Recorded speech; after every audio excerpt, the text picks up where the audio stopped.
Olá, galera. Não sei se vocês já pararam para pensar, mas praticamente hoje em dia ninguém vive sem eletricidade, né? No conforto das nossas casas, os computadores, os aparelhos eletrônicos, existem vários equipamentos que precisam de eletricidade para poder funcionar. Mas afinal, como é que esses aparelhos vão funcionar? Eles só funcionam porque existe algo chamado corrente elétrica, certo? E o que é corrente elétrica?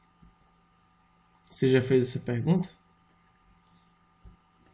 Corrente elétrica é seu fluxo ordenado de cargas elétricas devido à diferença de potencial.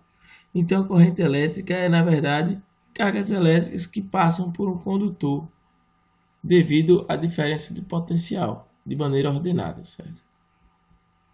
Aí, como calcular a intensidade dessa corrente elétrica? Existem duas maneiras principais de calcular a intensidade dessa corrente elétrica.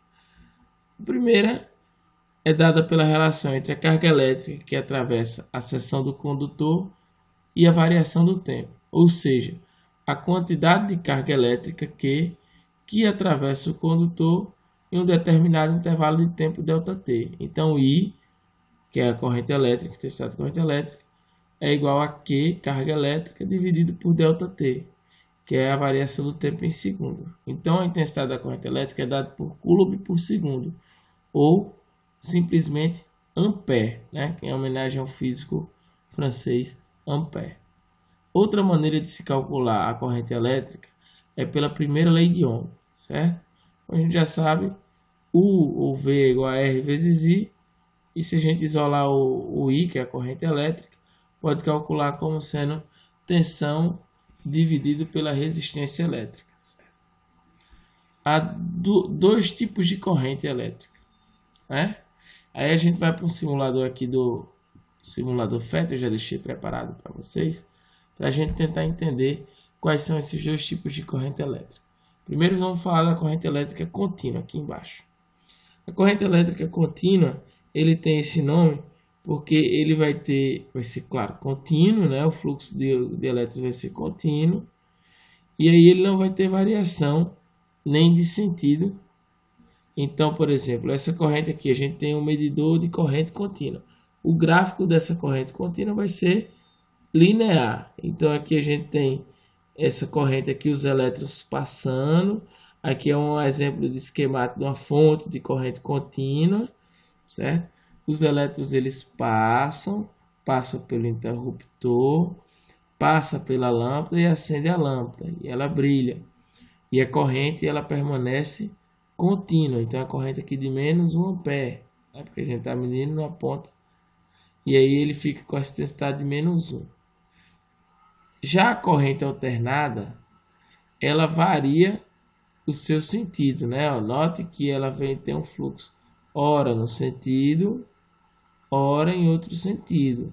E aí faz com que o brilho da lâmpada aumente e diminua, aumente e diminua. Esse gráfico gera um gráfico assim, ó. É um gráfico senoidal. E aí a gente tem a variação do sentido da corrente. E talvez você esteja se perguntando, e por que não vemos as lâmpadas brilhando em casa? Já que a corrente elétrica nas nossas residências é uma corrente elétrica alternada, né? Porque essa variação aqui, essa mudança de sentido, ela acontece muito rápido. Aproximadamente aqui no Brasil, 60 Hz ou 60 vezes em um segundo. Então é mais rápido que o nosso olho consegue captar essa variação de brilho aí, né, nas lâmpadas. Então, como eu já falei, as nossas casas, elas utilizam corrente alternada. Mas existem inúmeros outros equipamentos que utilizam corrente contínua. Por exemplo, baterias e pilhas utilizam corrente contínua. Então, o nosso celular, o notebook ou o carro, geralmente você vai utilizar corrente contínua, né? Porque aí você não precisa ter um grande fluxo de elétrons.